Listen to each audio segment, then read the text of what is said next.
Hey folks, if you are like me and my wife, we cut the cord on cable TV a good while back, probably 2 or 3 years ago.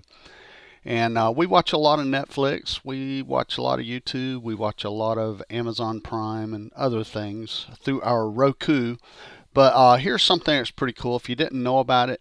When you log on to Netflix, you're only going to see so much stuff, and it may be kind of frustrating to you that you don't get to see everything that Netflix offers. So here's a really cool website, the what'sonnetflix.com, and it's listing the Netflix ID Bible, every category.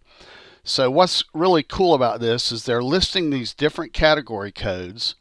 You can log on to Netflix on your laptop or your desktop, and you can go down and check out these categories, find movies that you've never seen or heard of, and then from your laptop or desktop, you'll actually add it to your list.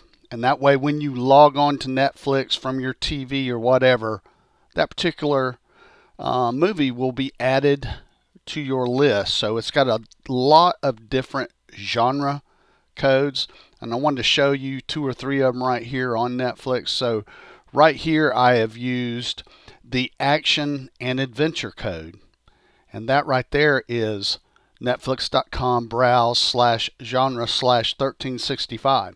So if you go through here, there's just tons of movies under action adventure. I've also pulled up horror movies.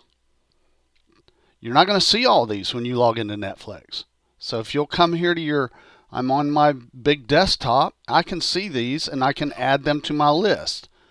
So right here, sports movies. I can go down and let's say I wanted to, let's see, there's Ted Williams. I'm not going to play it simply because it's can't do that. But anyway, I'm going to list this. I'm going to list the website. So you can look at all these genre codes, look them up yourself, and add movies that you would likely never see on Netflix to your own list. So I hope this helps.